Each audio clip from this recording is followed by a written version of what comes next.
Jadi karena kita nggak bisa meet, aku buat videonya.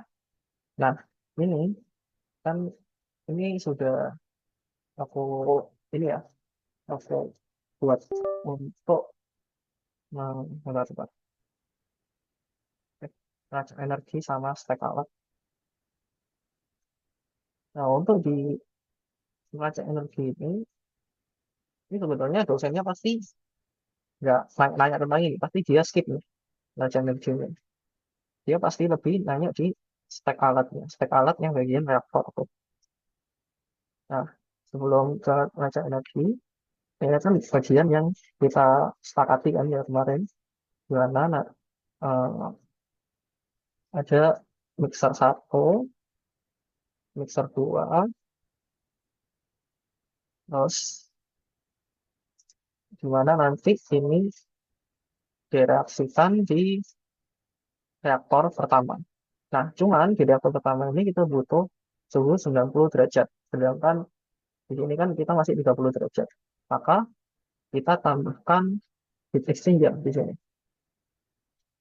Kita tambahkan heat exchanger sama heat exchanger. Jadi heat exchanger yang satu sama yang kedua. Di mana ini untuk menaikkan suhu dari 30 ke 90. Nah, setelah itu nanti dia dipisahkan. Nah, pemisahan di sini tetap pada suhu 90 ya. Pisahkan, terus habis itu di reaktor kedua. Reaktor kedua ini juga pada suhu 90 derajat. Nah, setelah dari reaktor kedua, dia akan pergi ke varikular. Di mana kalau varikular ini, seperti yang kemarin, kita ingin membuat kristal. Kristal, di mana ini dia akan sekaligus di sini itu dari suhu 90 ke 56. Jadi keluarannya di 56 derajat. Nah, itu baru diseparasikan, separasikan, separator. Nah, terus karena dia masih ada sisa airnya, maka di rotary dryer. Rotary dryer ini itu keluarannya 70 derajat Celcius. Jadi dengan udara panas. Nah, setelah keluar itu di screening terus masuk ke bagian produk. Untuk neraca energi sendiri itu biasanya aku dulu itu untuk bimbingan neraca energinya ada ditanyain tentang teorinya, jadi nggak dilihat Excelnya, terus sama waktu ujian itu atau ditanyai penguji itu juga ditanyai teorinya, bukan tentang uh, ini ya, perhitungan-perhitungannya. Nah, untuk teorinya, itu kita menggunakan hukum Fermo satu. Jadi ini harus kalian hafalkan karena walaupun kecil kemungkinan untuk ditanyakan, ini juga kalau ditanyakan biasanya tentang hukum Fermo satu. Dan juga waktu itu aku pernah interview di suatu perusahaan itu juga ditanyai tentang Fermo satu. Jadi hukum-hukum termo itu uh, walaupun kalian nggak digunakan di sini, tapi kemungkinan kalau ada interview kerja, misalnya yang lain, nah itu kalian paham tentang hukum termo satu. Nah, hukum termo satu itu menyatakan bahwa hukum kekekalan energi, jadi energi nggak bisa dimusnahkan maupun diciptakan. Di mana rumusnya adalah dq sama dengan du plus w. Nah, untuk ini di sini kalian itu lihat bahwa eh, H, jadi DU itu H, DU plus P delta V. Nah, maka nanti DQ sama dengan ini, DH ya. DH plus, sorry, nanti DU sama dengan DH minus P delta V. Di mana ini itu adalah panas, terus ini energi dalam, terus ini kerja. Nah, terus di sini DU sama dengan DH minus P delta V. Maka nanti jadi friksi sama dengan DH minus P delta V plus W. Nah, untuk W sendiri itu bisa kita jabarkan Jadi sama dengan dia minus P delta V. W itu sama dengan P delta V juga. Berarti plus P delta V. Maka dari itu ini bisa kita coret tuh. Sehingga nanti menghasilkan dQ sama dengan dH. H itu apa? H itu adalah entalpi. Jadi di sini bisa kita lihat kalau untuk perhitungan aliran kita menggunakan dim. Sedangkan untuk perhitungan kilos kita pakai Q sama untuk seperti steam dan cooling water itu pakai Q. Jadi apa bedanya entalpi sama Q itu? Tuh kemarin waktu itu ditanyain aku sama pembimbing bedanya Q sama H. Jadi misal nih kalian minum es teh, es teh. Nah, terus ada lampu tuh. Nah, es tehnya suhunya sekitar 16 derajat Celcius. Nah, panas yang dimiliki es teh ini itu bisa kita lambangkan sebagai entalpi.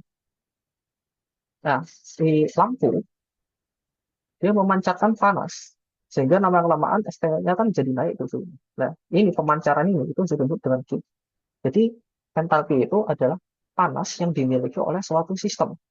Nah, sistemnya kita adalah es teh. Gimana kalau aku ganti? Kalau lampunya yang sebagai sistem, hingga saat itu suhu lampu adalah 80 derajat Celcius, terus ada es teh nih, teh kan dia dingin tuh. Dia dingin, kan bisa, dinginnya kan bisa kena lampu.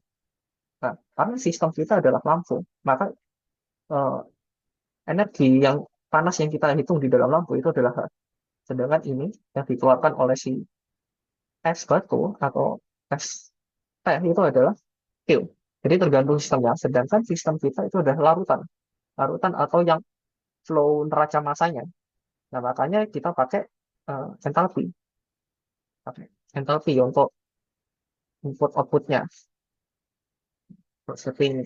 Senyawa-senyawanya kita pakai entalpi karena senyawanya itu adalah sistem kita. Nah, I-nya itu yang keluar dari dengan input output. Nah, senyawa-senyawa ini adalah sistem kita. I-nya itu yang keluar atau enggak dia yang masuk akibat dari adanya steam atau cooling water atau adanya kilos gitu. Nah, untuk kilos itu eh, biasanya output minus input. Nah, untuk perhitungan kilo sendiri dia itu maksimal, biasanya maksimal itu 10% dari total ki total. Jadi kalau kilosnya ini lebih dari ini, biasanya ada kerusakan alat atau perlu tinjau ulang spek alat. Nah, cuman ini jangan dibilangkan ke dosen, ini cuma buat pengetahuan, karena nanti di pekerjaan itu biasanya ada neraca energi. Ada neraca energi, nah itu kamu kalau pengen lihat alatmu itu lagi eh, lagi bagus atau alatmu itu lagi ada yang kerusakan, perlu di maintenance, itu bisa lihat dari kilosnya. Gitu. Nah, lalu di sini, gimana perhitungan dari dia itu sebenarnya sama kayak Q kan. Mental Q itu sama dengan Q kan, yaitu M CP delta T. Nah, cuman CP-nya di sini kita dalam bentuk kilojoule mol per K. Jadi kalau karena mol maka mol M CP delta T. Nah, di sini eh, kayak misalnya suatu sifat dari senyawa, misalnya densitas, densitas air saat derajat itu 1000 kilogram meter kubik. Nah, tapi saat dia di 25 derajat itu 997 kilogram meter kubik. Nah, itu bisa kita lihat kalau sifat propertis dari suatu senyawa, densitas, plus heat kapasitas, viskositas, dan lain-lain itu selalu berubah terhadap suhu. Nah, di sini perhitungannya, jadi CP saat misalnya CP saat 25 derajat atau 70 derajat itu berbeda. Makanya di sini perhitungannya kita bisa menggunakan Soulmate equation, di mana CP dengan A plus BT plus CT kuadrat plus bla bla bla. Nah, cuman kita di sini sampai C aja. Nah, di sini nilai A di C itu adalah konstanta, harus kita cari di referensi. Biasanya di buku Perry atau Gauss. Nah, kan ini nanti CPDT kan, CPDT berarti dia integral, maka ini juga kita integral kan, PT plus CT kuadrat. Nah, maka ini nanti A T plus BT kuadrat per 2 plus C per 3 T pangkat 3. Di mana integralnya itu dari T referensi sampai T T input atau T output atau output. Nah, T referensi yang kita pakai di sini ada 25 derajat Celcius. Kenapa 25? Karena biasanya referensi-referensi di buku, referensi eksperimen kan ini bergantung pada eksperimen ya. Nilai-nilai A, B, C itu semua. Nah, itu dieksperimenkan pada suhu 25 derajat. Makanya kita pakai TRF 25 derajat. Nah, kalau misalnya eksperimennya itu suhunya 400 derajat, maka kita pakainya 400 derajat. Cuman ini jarang. Yang lebih sering adalah 25, makanya kita pakai 25. Nah, nanti eh, perhitungannya itu akan seperti ini. Di A plus T inputnya minus T referensi plus bla bla bla. Jadi gitu. Nah, maka setelah ketemu CPDT-nya, berarti tinggal sama dengan N CPDT kan. Jadi CPDT-nya kita integralkan, maka tinggal molnya dikalikan dengan ini. Gitu. Nah, lalu juga uh,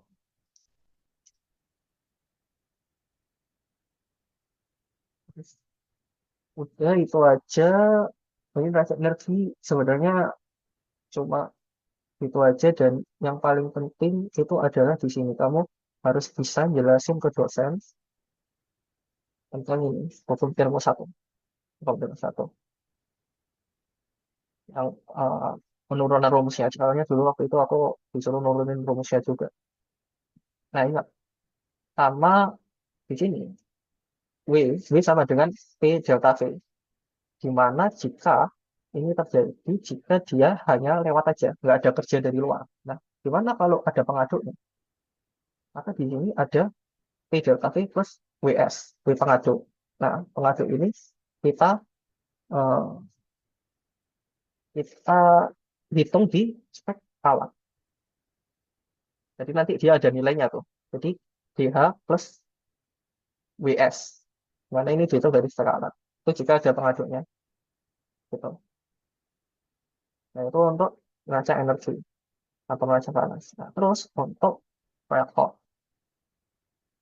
Reaktor yang kita gunakan di sini itu adalah jenis TR. Jadi ada 4 jenis reaktor, yaitu pertama reaktor batch, terus reaktor CSTR atau tangki berpengaduk, RATP, reaktor air, tangki berpengaduk, terus TFR, untuk flow reaktor sama eh, fixed bed reaktor, atau bisa fluidized bed reaktor atau PBR. Itu apa ya? Packed bed reaktor. Nah, ya. Nah, ini biasanya untuk katalis. Untuk katalis. Atau enggak, dia reaksi gas dengan solid. Nah, terus batch ini untuk mikroorganisme. Nah, STR sama FFR ini bisa dua ini. Bisa gas liquid. Sorry, sorry. Jadi STR ini dia biasanya untuk solid liquid sama liquid liquid. Nah, kalau FR itu bisa liquid liquid sama gas-gas. Nah, kita menggunakan CSTR. Nah, perhitungan dari ini, dari reaksi-reaksi, itu beda-beda. Jadi di batch dia itu biasanya ngitung time-nya, waktu yang dibutuhkan untuk tinggal di batch. Jadi bukan ngitung volumenya. Kan biasanya mahasiswa kan itu ngitung volume, dimensi dan lain-lain. Nah, itu sebenarnya sebagai pemanis saja. Yang paling penting itu adalah time. Kalau CSTR dan PFR ini baru ngitung volume, ngitung dimensinya. Kalau PBR itu ngitung berat katalis, W katalis berat, sama tinggi dari bed katalis itu. Nah, di sini kita ngitung volume tuh. Volume rumusnya gimana? Untuk CSTR, rumusnya adalah P sama dengan FAO X minus per minus RA. Kalau PFR itu sama dengan P FAO integral dx minus RA gitu. Nah, ini perhitungannya sudah aku taruh sini ya. Udah aku taruh sini. Terus ini samaannya seperti ini. Nah, itu sayangnya aku nggak nemuin jurnalnya. Makanya kita asumsiin karena ekses reaktannya itu adalah NaOH sama ini Na2CO3, maka reaksinya orde 1. Hanya H3PO4. Yang ini juga sama, reaksinya orde 1, hanya Na2HPO4. Iya, nanti seperti teknik reaksi kimia biasa, seperti ini. Terus habis itu rumusnya, terus ini data-datanya ini dari neraca massa. Sama kayak ini bilang aja dari jurnal. Nah, jadi perhitungan reaktornya ya tinggal ngikuti ini, nggak ada yang spesial. Nah, terus di sini aku tambahkan optimasi reaktor. Jadi ini biar dosennya seneng lah ya. Jadi di mana kalau ini kita jadikan paralelnya ada 3 reaktor atau seri, bagusnya yang mana? Jadi secara ekonomi itu bagus seri 1 reaktor doang atau 2 reaktor doang atau 3 reaktor doang atau paralel. Nah, nanti baru didapat hasilnya bahwa cost-nya secara ekonomi ternyata didapat 3 reaktor seri itu lebih murah gitu. Ini di sini ada spesialnya yang penting eh, kamu bisa jelasin pertanyaan-pertanyaan dari dosennya dan meyakinkan gitu. Kayaknya segini dulu nanti misal mau ada pertanyaan bisa chat aku atau kita tunggu revisi dari dosen pembimbing. Oke.